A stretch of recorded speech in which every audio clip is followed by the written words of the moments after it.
Welcome to the deep dive. Today, we're plunging into a really fundamental problem that underlies just about everything we do.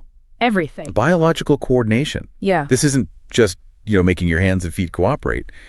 It's about the deep mechanism, the profound physics, really, that links our movement, our perception, and even the way we think. It's one of those great unexamined questions in biology. For so long, scientists were focused on the neuron or the muscle joint, but coordination, how all those parts actually work together. Yeah. It was sort of ignored because it's so commonplace. Right, you don't notice it until it fails. Exactly. But the challenge is just vast. I mean, how does the nervous system manage the sheer number of degrees of freedom? The degrees of freedom problem. Yeah. Yeah, we're talking about controlling literally billions of neurons, hundreds of muscles, dozens of joints all at once. If we were a robot, you'd need this impossibly complex computer program calculating every tiny move. You would, but we're not a computer. We are flexible, we're fast, we're adaptive. So our mission today is to unpack this revolutionary framework that explains that speed and that efficiency. It's called coordination dynamics, or CD. And at its heart is the Haken, Kelso, Bunz model, right? The HKB model. That's the one. And this framework basically throws out the idea of the body as a slow, sequential program. Instead, it re-envisions it as a fast, self-organizing system. Okay, so let's start with the foundations, the math behind it. CD borrows a lot from Hermann Haken's work on synergetics. It does. Which is all about how patterns spontaneously form in nature, like in lasers or weather systems, things that are far from equilibrium. Right. Synergetics gives us the language to talk about these hugely complex systems at the micro level that suddenly show these coherent, simple patterns at the macro level. So to simplify this massive control problem, we focus on three key concepts. The first is the order parameter. Okay, so we can stop worrying about every single component, all the billions of variables. Correct. The order parameter is a low-dimensional variable. It captures the coherent, organized relationships among all those system components. It's a huge compression of information. So for movement, that would be something like the relative phase. Exactly. The relative phase, or phi, which just describes the timing relationship between two moving parts. That compression is, it's incredible. You take billions of neurons firing, and you can distill that entire relationship down to one number. Precisely. The second concept is the control parameter. This is what pushes the system through its different states. It doesn't pick the pattern, but it creates the conditions for patterns to emerge or change. Think of it like increasing your movement speed. Okay, and the third? Self-organization. The really remarkable fact that these patterns just organize themselves spontaneously. There's no internal blueprint or program telling them what to do. That's pretty abstract. So how did scientists actually prove that this one number, this phase angle phi, was what really mattered in human behavior? Oh, that is where the foundational HKB experiment comes in, the bimanual coordination task. The famous finger-waggling experiment. That's the one. And it's beautifully simple. You just ask people to oscillate their index fingers rhythmically, and they start with two patterns. Symmetrical, where the fingers move together. Easy enough. And alternating, where one is going out while the other comes in. A little more concentration for that one. And that concentration is key. As the movement frequency, that's the control parameter, was slowly increased, they found something amazing. The system naturally settles into only two stable patterns. Just two. Just two. In phase, the symmetrical one where phi is 0, and anti-phase, the alternating one where phi is 180, our body, with all its complexity, behaves just like a pair of simple, coupled oscillators. So our bodies are basically filtering out almost every other possible way to coordinate, leaving just these two super stable states. Yes. But the real kicker, the real revelation, was what happened when they pushed that alternating, that anti-phase pattern, faster and faster. The phase transition. That is the phase transition. At a critical frequency, the anti-phase pattern just abruptly and spontaneously switches. To the in-phase one. To the more stable in-phase pattern, and it's not gradual, it's discontinuous. It's like water suddenly freezing. But not the other way around. If you start in phase, it just stays there. It stays there. That symmetrical pattern is the deepest, most stable state. It's the primary attractor in that dynamic landscape. So if there isn't some central program flipping a switch, what's happening right at that tipping point? What were those telltale signs that this was physics, not a computer program? We're talking about criticality. Exactly. Criticality is where the evidence against the motor program idea just becomes overwhelming. There are two key signs that a transition is coming. First is critical fluctuations. Now, fluctuations usually just sound like noise or error. Why is that important?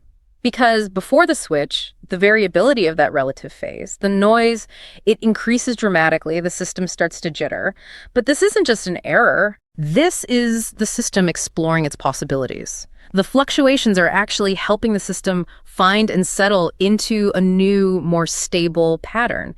It's the system getting ready to reorganize itself. So it's already unstable, and the noise is sort of what gives it that final nudge over the edge. What's the second sign? The second sign is critical slowing down. Right. If you deliberately perturb the system, say, you gently push one finger off course. As you get closer to that transition point, it takes much, much longer for the system to relax back to its stable state. You know, that feels like what's happening consciously, doesn't it? When you're trying to maintain a pattern you know you're about to lose, that feeling of losing control. Is that the experience of the phase transition? That is a perfect parallel. The system is losing its stiffness, its resilience, because the little energy well holding that anti-phase pattern is getting shallower and shallower. And once the switch happens, it's not like the system just forgets, right? There's a memory effect. There is, but it's a nonlinear memory. It's called hysteresis. After the system switches to the stable in-phase mode, if you then start slowing down again, it stays in phase. It doesn't switch back. Even when you get back to a speed where the anti-phase pattern used to be perfectly stable. Exactly. The system's current state depends on its history, not just the current speed. It's just amazing that this complex biological behavior follows such precise, nonlinear physics. Is there a physical analogy that shows these rules are, like, universal? The classic one is the Rayleigh-Benard instability. Imagine heating a pan of oil from below. Okay. At low heat, it's all just microscopic chaotic motion. But once you hit a critical temperature gradient, there's your control parameter, the fluid spontaneously forms these beautiful, large-scale rolling motions, these hexagonal honeycombs across the surface. Trillions of molecules just suddenly deciding to move together. Correct. Microscopic complexity gives rise to a simple macroscopic pattern, and the HKB model says our behavior is governed by these same universal principles. And this is where it gets really interesting for me, because the HKB framework isn't just about two fingers. This way of thinking applies across huge biological scales, and it gives us this elegant solution to the degrees of freedom problem we started with. It does. It solves it through synergies. And these aren't rigid connections. They're functional groupings of muscles, joints, neurons that are temporarily linked up to act as a single unit to get a job done. Which just massively cuts down the number of things the nervous system has to manage. Dramatically. So how flexible are these groupings? I know the jaw perturbation experiments in speech really drove this home. Oh, they were beautiful experiments. A speaker is talking, and mid-sentence, a machine suddenly yanks their jaw off course. You'd expect them to just garble the word. Under an old motor program idea, yes. But that's not what happened. Instantly, the other articulators, the tongue, the lips, they compensated. And they did it flexibly on the very first try to preserve the speaker's intent to say the right sound. So it proves it's a functional synergy, not a pre-programmed set of instructions. Exactly. It's fast, context-specific, and adaptive. But this brings up a huge question. What about conscious intention? It sounds like we're replacing the ghost in the machine with just pure math. I mean, if our intentions are constrained by these dynamics, does our conscious will even matter? That's the fundamental philosophical question, isn't it? Coordination dynamics says that intention and spontaneity aren't two separate things. Intentions aren't outside the dynamics. They are expressed in terms of the very same collective variables that govern spontaneous behavior. So my intention is less about commanding a movement from on high and more about, what, biasing an existing pattern. Exactly. It's about selecting a pattern. We can predict that if you intend to switch from the less stable antiphase to the more stable in-phase, you'll do it faster than the other way around. Your intention is working with a grain of the underlying dynamics. And so learning a new complex skill, like a tricky rhythm, isn't just slow, gradual practice. It's literally about reshaping this dynamic landscape. It's defined as an order-to-order phase transition. You're not going from chaos to order. You're going from one organized state to a new one. Learning is successful when that required pattern becomes a new, stable attractor in your coordination dynamics. You create multi-stability. You now have more options. You have more options, and we even found that the route you take matters.